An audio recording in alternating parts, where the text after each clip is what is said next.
What's up, my beautiful butterflies? It's Quinn. This is my first YouTube video. First of all, I just want to say my makeup, I spent an hour on it. But my eyelashes, they're from RC Glam, and I'll put a video in right now of what they look like in the packaging. They're super fluffy and light, and I just really love how they look because you can still see the makeup that is behind the lashes, and sometimes I want to show sparkly stuff. So if you guys want to check out where I get my lashes from, RC Glam on Instagram or on TikTok, and she sells great lashes. We're going to be doing a paranormal investigation. I am going to Pasadena with my friend Ronnie. We're driving all the way there from Northern California. We're going to the bunker. We're going to meet Kelsi there. Hopefully we catch something interesting and paranormal. Amelia is here. She's in the back seat. You can't see her. She's buckled up. If you guys don't know who Amelia is, she's my haunted doll. The other day, I was given a porcelain statue that my grandmother had and got from her great-grandmother, and I believe her grandmother got it from her grandmother or something like that. It's this little porcelain boy with a dog.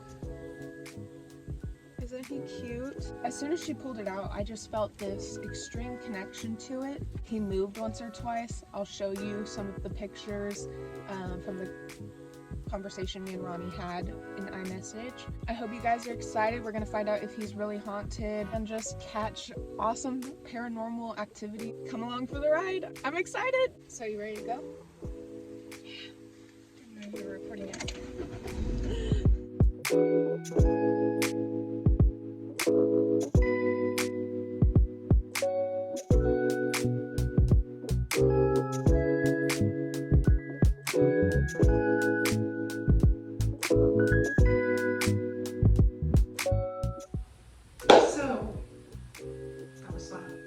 If you cannot tell,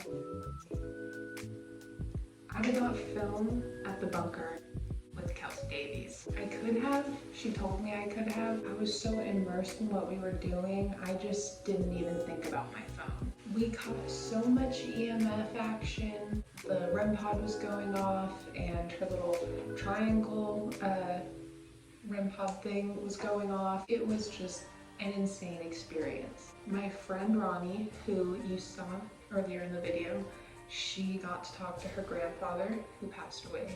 He came in through the spirit box that Kelsi was using when we did the Estes method.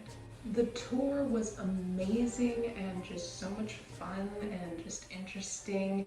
It was kind of like a haunted house, but about something real that happened, that truly happened in the catacombs underneath LA, specifically Pasadena. So during the tour we got EMF detectors, and at the very end of the tour I was kind of just putting my EMF detector around midair.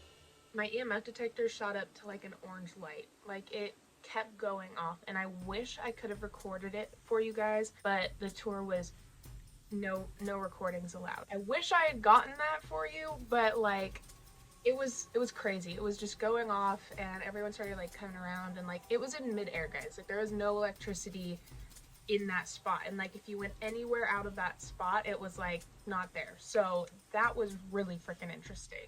During the seance, one of the other guests that came to the investigation said that she saw a like something burnt right here, and Kelsi said that she saw it too, and I'm pretty sure so did Kris. They pretty much tell her like, maybe you have gifts. You definitely have gifts because you're seeing what they're seeing. And she's like, no, there's no way. And then the spirit box says, you're wrong, or like something like that. Pretty much saying, no, you do have gifts to that lady. It all connected. My dog is freaking out because there's a child screaming outside.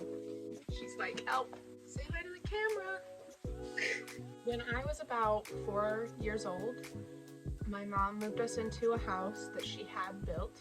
It was a huge house, and to make it look even bigger, a lot of the times she would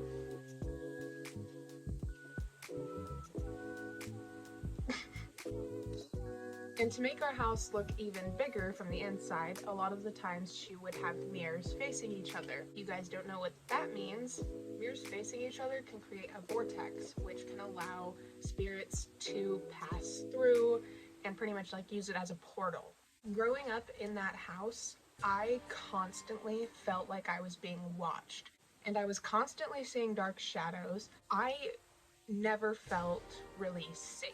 When I was little, I'd also say, like, somebody died here in the shack, and my mom would be like, how do you know that there was a shack here before they bulldozed it and then built the new house? Like, how do you know? And that always freaked her out. And so the night we had the investigation, Kelsi, Ronnie, and I were hanging out afterwards, and I told her about that. And I was telling Kelsi, I feel like I have gifts, but when I moved away from that house, I feel like I just tried shutting everything out because it scared me so much. I want to work on reopening my eyes to that because it interests me. It really does. I still like see and hear things. I just want to connect with that part of myself more. Anyway, you guys know how I wanted to ask Kelsi if my statue of the little boy and his dog was haunted. We hung out and I asked her what she thought, and she held him in her hands and just connected with him, and she felt a very light, positive presence within him, which is exactly what I felt when I saw him for the first time. I'm just so glad that I'm not crazy thinking that he was haunted, possessed, because again, I just feel like I'm tapping into that part of myself, and I'm allowing myself to let my emotions go and understand them, if you understand what I'm saying. This experience was honestly amazing, and she's going to be posting the whole thing on her account because she did film everything. She filmed from multiple days. She's going to be posting it sometime later, I think at the end of October. I'm not exactly sure when, but I will be linking that in my description once it is out. Happy Halloween, everybody. I hope you enjoyed my first YouTube video. Kelsi and I are going to end up investigating a bit more in Northern California, so I don't have to travel as far. That will be interesting, and I hope you guys stick around. So subscribe, make sure to like, turn on bell notifications. I post a lot of shorts. We'll do some questions with Amelia to see if she enjoyed meeting Kelsi and Lola. So have a good night, happy Halloween, stay safe, and I love you guys. Bye, my beautiful butterflies.